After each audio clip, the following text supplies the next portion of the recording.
கண்ணாடியில் தூசு இருக்குது, என்னென்ன வேலை பண்ணி வச்சுருக்காங்கன்ட்டு. சாவிக்கு கவர் போட்ட நம்ம தம்பி வண்டிக்கு வந்து கவர் போட தெரியல. உடனே வந்துட்டு எக்ஸலேட்டரில் கால் வச்சு ஸ்டார்ட் பண்ணக்கூடாதுங்க. கார் வாங்கி 15-20 நாளைக்கு மேலே ஆச்சுங்க. வாங்கினதுலேருந்து சும்மாவே தான் நிற்கிது. இப்படியே பாருங்க, கண்ணாடியில் தூசு இருக்குது, என்னென்ன வேலை பண்ணி வச்சுருக்காங்கன்ட்டு. மண்ணோட இருக்குது. அப்படியே கிராச்சில் கையில் போட்டு இப்படி கிரிக்கிட்டு இருக்காங்க, படம் வரைஞ்சிட்டு. வண்டி கண்ணாடி கிராச் ஆகுன்னு தெரியாது, அறிவு இல்லை. என்ன தான் பண்ணுறாங்கன்னு தெரியல.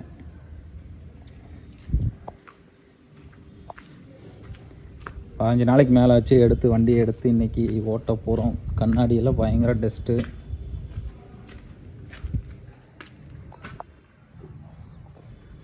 சைடு கண்ணாடி எடுத்துவிடும். இது வந்து மேனுவலுங்கிறனால நம்ம தான் மடைக்கணும், எடுத்துக்கணும்.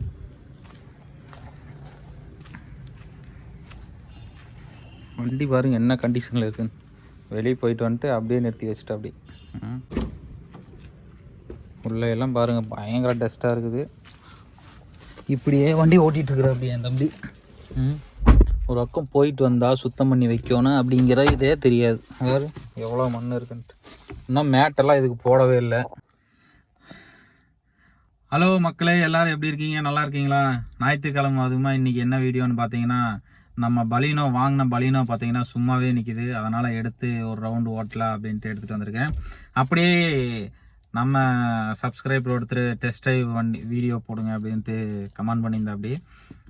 அப்படியே வந்து இந்த வண்டியை அப்படியே ஓட்டி பார்த்து இந்த வண்டி எப்படி இருக்குது எப்படின்ட்டு சொல்லலாம் அப்படின்ட்டு உங்களுக்கு நான் இந்த வீடியோ பண்ணுறேன். ஏன்னா ஆல்ரெடி வண்டி இதெல்லாம் ஓட்டிகிட்டு இருந்தேன் தான் நான். அது வீடியோ பண்ணலை. இருந்தாலும் சப்ஸ்கிரைப் கேட்டதுனால நம்ம இன்றைக்கி வண்டி ஓட்டி பார்த்து அதை எப்படி இருக்குது, பர்ஃபார்மன்ஸ் எப்படி இருக்குன்ட்டு நான் உங்களுக்கு சொல்லலான்ட்டு இருக்கிறேன். சரி வாங்க வீடியோக்குள்ளே போகலாம்.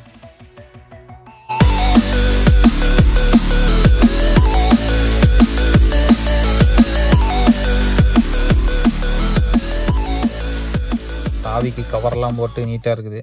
சாவிக்கு கவர் போட்ட நம்ம தம்பி வண்டிக்கு வந்து கவர் போட தெரியல. ஒரு கவர் ஒன்று வாங்கி போட்டிருந்தா வண்டி இன்னும் நீட்டாக இருந்திருக்கு.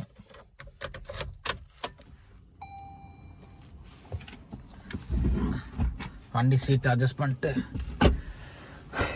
நம்ம PS6 வண்டி பார்த்தீங்கன்னா எப்போவுமே சாவி போட்டு உடனே வந்துட்டு எக்ஸலேட்டரில் கால் வச்சு ஸ்டார்ட் பண்ணக்கூடாதுங்க. இந்த வண்டியோட ஒரு மைனஸ் பாயிண்ட்டு இதுதான். எப்போவுமே வந்து PS6 வந்துட்டு வார்ம் அப் பண்ணணும். ஃபஸ்ட்டு கிளச்சு மீச்சு நார்மலாக ஸ்டார்ட் பண்ணோன்னே பார்த்தீங்களா RPM பாருங்கள் எவ்வளோ போயிடுச்சுன்னு பாருங்கள். 1500 1800 போயிட்டு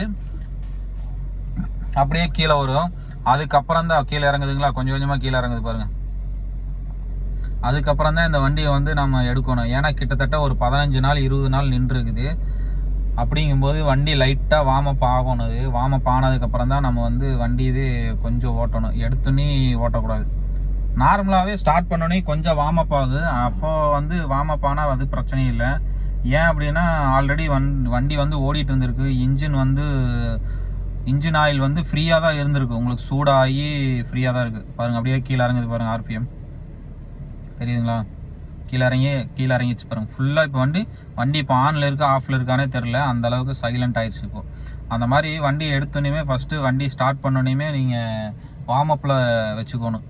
அப்போ தான் அதுக்கப்புறம் தான் நீங்கள் வண்டி ஓட்டணும். செட்டு பார்த்தீங்கன்னா ஆனில் இருக்குது, ஆஃப் பண்ணிடலாம். இல்லாட்டி காப்பி ரைட் வந்துடும்.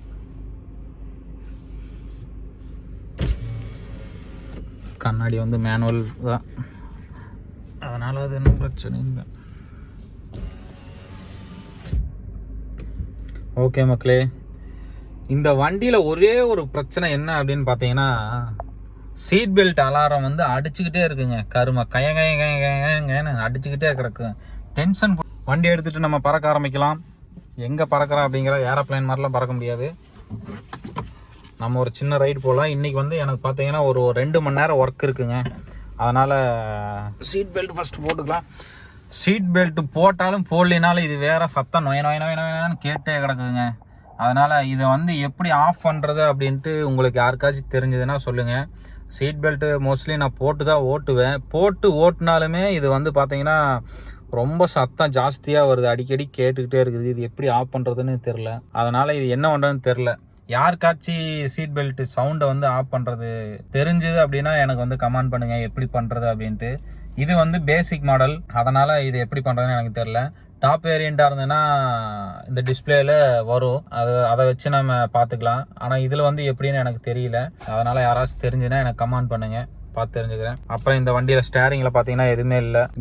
கியர் மவுண்ட்லாம் பாருங்கள், சும்மா நார்மல் தான். ஏசி வந்து 24 பாயிண்டில் இருக்குது, ஆட்டோவில் தான் இருக்குது. சரி ஓகே மக்களே, போகலாம் நம்ம. இந்த ஸ்டேரிங் பார்த்தீங்கன்னா இந்த மாதிரி ஆஃப் கட்டு ஸ்டேரிங் கொடுத்துருக்காங்க. ஓட்டுறதுக்கு கொஞ்சம் ஈஸியாக இல்லாத மாதிரி ஒரு ஃபீலாக இருக்குது.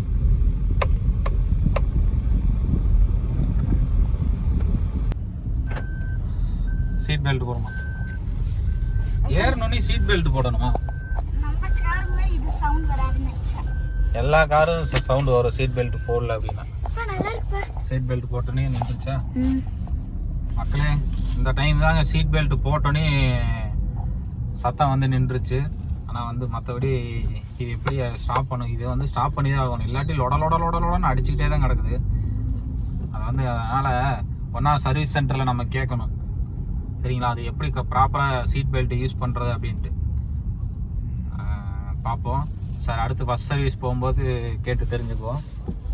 இப்போ பார்த்தீங்கன்னா நம்ம வந்து டெஸ்ட் ட்ரைவில் ஃபஸ்ட்டு ஒரு ரவுண்டு போவோம். லாங்காக போக முடியாது, ஒரு 5-6 கிலோமீட்டர் மட்டும் போகலாம், ஓகேங்களா? வண்டி வந்து எடுத்து ஒரு 15 நாள் 20 நாளைக்கு மேலே இருக்கும். 30ஆம் தேதி, அதாவது கரெக்டாக 1 மாதம் ஆச்சு மக்களே. 1 மாதம் ஆச்சு வண்டி எடுத்து. சும்மாவே தான் நிற்கிது. அப்படியே வண்டி ஒரு வார்ம் அப் ஆன மாதிரியும் இருக்குது. நம்ம வந்து டெஸ்ட் ட்ரைவ் ஓட்டி உங்களுக்கு நான் சொன்ன மாதிரியும் இருக்குது. பார்த்தீங்களா, இந்த ஸ்டேரிங் திருப்புறது இது ஒன்று தாங்க கொஞ்சம் எனக்கு பிடிக்கவே இல்லை. உங்களுக்கு இந்த ஸ்டேரிங் வந்து பிடிச்சிருக்குதா இல்லையான்ட்டு நீங்கள் கமெண்ட் பண்ணுங்கள். எத்தனை பேர்த்துக்கு இந்த மாதிரி ஸ்டேரிங் வந்து பிடிச்சிருக்குது அப்படின்ட்டு நானும் தெரிஞ்சுக்கிறேன், சரிங்களா? இப்போ நம்ம எங்கே போயிட்டுருக்கோம் அப்படின்னு பார்த்தீங்கன்னா எங்கேயுமே போகல. ஞாயிற்றுக்கிழமை எனக்கு வந்து வேலை இருக்குது, தண்ணி கேன் வந்து சப்ளை பண்ணணும். ஒரு நாளைக்கு நீங்கள் யாராச்சும் கமெண்ட் பண்ணுங்கள், நான் வந்து தண்ணி கேன் வந்து எப்படி எங்கள் ஃபேக்ட்ரியில் வந்து ஒர்க் ஆகுது அதே எடுத்து ஒரு வீடியோ போட்டு அது ஒரு வீடியோ போடுறோம். நீங்கள் எத்தனை பேர் கமெண்ட் பண்ணுறீங்க நான் பார்க்குறேன். இப்போ பார்த்தீங்கன்னா ஒரு 5-6 கிலோமீட்டர் வந்து போயிட்டு வண்டி கொண்டு போய் தண்ணி பிளான்ட்லேயே நிப்பாட்டிட்டு நம்மகிட்ட வேலையை முடிச்சுட்டு சாயங்காலம் எங்கேயாச்சும் போகலாமா? சாயந்தரம் வந்து எங்கேயாச்சும் போகலாமான்னு என் பொண்ணு கேட்குற. அப்படி போகிறதுக்குலாம் வேலையில் பார்த்தீங்கன்னா பேசிக் வண்டியாக இருந்தாலுமே இதில் பார்த்தீங்கன்னா கியர் பார்த்தீங்கன்னா இப்போ நான் வந்து 3ஆவது கியரில் போயிட்டுருக்கேன். 3ஆவது கியரில் போயிட்டுருக்கேன். ஸ்லோவாக தான் போகிறேன் 40ல். கியர் இடிக்கவெல்லாம் இல்லை, நல்லா இருக்குது. ஆனால் கியர் வந்து டவுன் பண்ண சொல்லி அந்த டிஸ்பிளே காட்டுது பாருங்கள், தெரியுதுங்களா? ஆனால் பிரச்சனை இல்லை, இந்த நாம் 40ல் தான் போகிறோம். அதுக்கு தகுந்த மாதிரி நம்ம வந்து கியரில் போய்க்கலாம், அதனால் அது ஒரு பிரச்சனை இல்லை. ஆனால் வந்து பேசிக்காக இருந்தாலுமே இதில் கொடுத்துருக்காங்க பாருங்கள், அதுதான் ஒரு விஷயம். மொத்தமாக பார்த்தீங்கன்னா இந்த வண்டியில் 300 கிலோமீட்டர் தான் ஓடி இருக்கு. வண்டி எடுத்ததுலேருந்து எடுக்கும்போதே ஒரு 70-75 கிலோமீட்டர் ஓட்டியிருப்பாங்க. நாங்கள் எடுத்து ஒரு 200-250 கிலோமீட்டர் பக்கம் ஓடி இருக்கு. பழைய பலினோ காரைக்காட்டு பழைய பலினோ அது.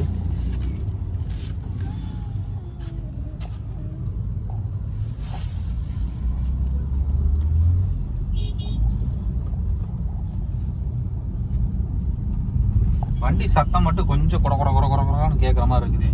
அது எதனாலேன்னு எனக்கு தெரியல. மேபி பஸ் சர்வீஸ் போயிட்டு வந்ததுன்னா சரியாயிருமோன்னு எனக்கு தோணுது. ஆனால் மற்றபடி மாருதி கம்பெனியில் குறை சொல்லணும்னு பார்த்தீங்கன்னா பில்ட் குவாலிட்டி கொஞ்சம் கம்மி தாங்க. நான் அந்த வீடியோவே போட்டிருப்பேன் எதாவது பிரச்சனை அப்படின்ட்டு. ஹைட் இருக்காது. இன்ஜின் ரூமில் பார்த்தீங்கன்னா அந்த நிறையா அடைக்க வேண்டியதெல்லாம் பார்த்தீங்கன்னா அடைக்காமல் பிளாஸ்டிக்கில் கொடுத்துருக்காங்க. அந்த மாதிரி பிரச்சனை இருக்குது. மைலேஜுக்கு பார்த்தீங்கன்னா மைலேஜுக்குலாம் குறையே இல்லை.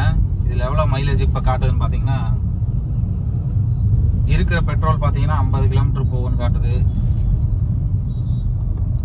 பாருங்க. ஆவரேஜ் மைலேஜ் புது வண்டி அதுக்கே 15 தர்ற மாதிரி காட்டுது.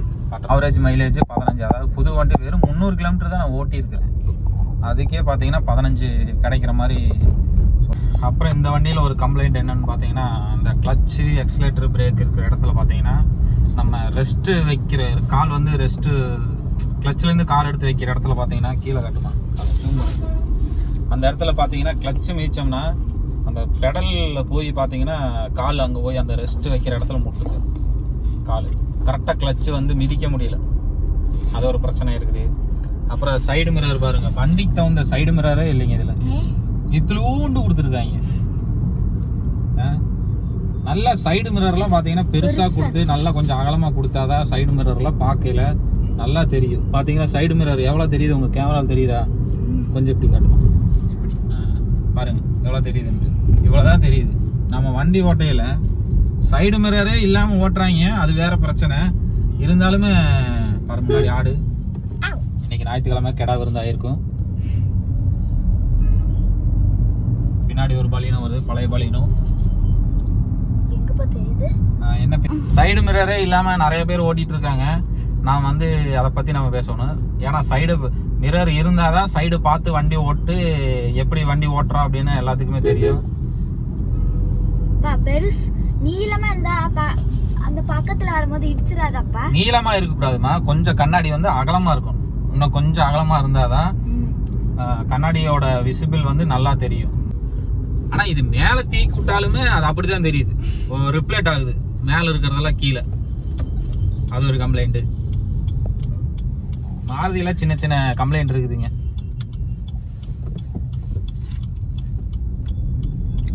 இன்ஜின் வந்து கொட கொட கொட கொடன்னு சத்தம் கேட்குது, டீசல் வண்டி மாதிரி. மற்றபடி ஓட்டுறதுக்குலாம் செம ஸ்மூத்துங்க. ஆர்னர் நல்லா இல்ல. ஆரன் பாருங்க, சவுண்டே நல்ல. இது இன்னும் பைக் ஆரன் கொடுக்குற மாதிரி கொடுத்துருக்குறாங்க. எப்படி முன்னாடி காட்டுமா? நம்ம வந்து இப்போ ஆஃப் ரோட்ல வண்டி ஓட்டிட்டு இருக்கிறாங்க, எப்படி தெரியுதா நல்லா? அப்படி காட்டு. ஆஃப் ரோட்ல வண்டி ஓட்டுறோம். சஸ்பென்சர் பார்த்தீங்கன்னா செம ஸ்மூத்து.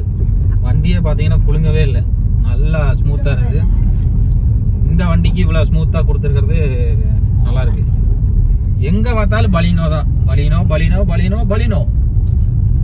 அதனால ஸ்விஃப்ட் எந்த அளவுக்கு ஃபேமஸாக இருந்ததோ அந்த அளவுக்கு இப்போ பலினோ வந்து ஃபேமஸ் ஆகி போச்சு. அந்த அளவுக்கு இப்போ பலினோ வந்து ஃபேமஸ் ஆகி போச்சு. ஆனால் இப்போ பலினோக்கு அடுத்தது பிரான்ஸ் அந்த வண்டி மாடல் வந்திருக்கு. சேம் இதே மாதிரி தான் இருக்குது, நல்லா பீக்கில் இருக்குது அந்த வண்டி. செம்ம ஃபியூச்சரு, செம்மோட ஸ்டைலு சூப்பராக இருக்குது. பலினோ ட்ரை பண்ணுறவங்க அதையும் போய் டெஸ்ட் ட்ரைவ் பண்ணி பாருங்கள் எப்படி இருக்குதுன்ட்டு. நம்ம வந்து நீ அப்படியே ரைட்டில் திரும்பலாம், அப்படியே போனா பிளான்ட்டுக்கு போயிடலாம். பழைய 800 பாருங்க எப்படி வருதுன்ட்டு. இப்படி அலாய் வீல்லாம் போட்டு சும்மா ஜம்முன்னு வருதா, டிஸ்கவரி ஸ்டிக்கரில் ஒட்டி. 800 தாங்க. எனக்கு வந்து ஒரு நாள் போயிடுச்சுமா. கேமராலேருந்து கையெடுமா. கேமரா வந்து நல்லா தான் தெரியுது மூஞ்சி. எனக்கு வந்து இதே மாதிரி 800 பார்த்தீங்கன்னா ஒரு நாள் எடுத்து நம்ம அலாய் வீல்லாம் போட்டு ஆல்ட்ரேஷன் பண்ணி நம்ம ஊருக்குள்ள வந்து ஓட்டணும்னு எனக்கு ரொம்ப நாள் ஆசை இருக்குது. அது ஒரு நாள் வந்து நிறைவேறும். அது எடுக்கும்போது உங்களுக்கு நான் ஷேர் பண்ணுறேன். ஓகே மக்களே, வண்டி பார்த்தீங்கன்னா செம ஸ்மூத்தாக இருக்குது. சஸ்பென்சர் ஓகே. வீலை பற்றி சொல்லணும் அப்படின்னா ஹையர் எண்டுக்கு ஒரு சைஸ் வீல் கொடுக்குறாங்க, பேசிக் மாடலுக்கு ஒரு சைஸ் வீல் கொடுக்குறாங்க. அது ஏன் அப்படின்னு எனக்கு தெரியல, அது எதனால் அப்படின்னு எனக்கும் புரியல. அந்த ஒரு சைஸ் வீல்னால டயரை காசு கம்மி பண்ணி என்ன பண்ண போகிறாங்கன்னு எனக்கும் தெரியல. அப்போ தான் இந்த வண்டி அந்த வண்டியும் வாங்குவாங்கன்னு வாங்குறதுக்கொசரம் பண்ணுவாங்களோ அப்படின்னு எனக்கு தோணுது. சரி பரவாயில்ல, இருந்தாலும் இந்த வண்டி டயரை இருந்தாலும் இந்த வண்டி ஓடும், மைலேஜ் நல்லா தான் வருது. அதனால் இந்த பிரச்சனைலாம் இல்லை. என்ன நமக்கு ஃபியூச்சர் தான் கொஞ்சம் கொஞ்சம் கம்மியாக இருக்குது டாப் எண்ட் மாடலுக்கு இதுக்குன்னு. அதனால் அதை பற்றி ஒன்றும் பிரயோஜனம்லாம் இல்லை. சரி மக்களே, இந்த வீடியோ பார்த்தீங்கன்னா இதோட முடிச்சுக்கிறோம். அடுத்த வீடியோ அடுத்த நாளில் உங்களை பார்க்குறேன். பாய் பாய்.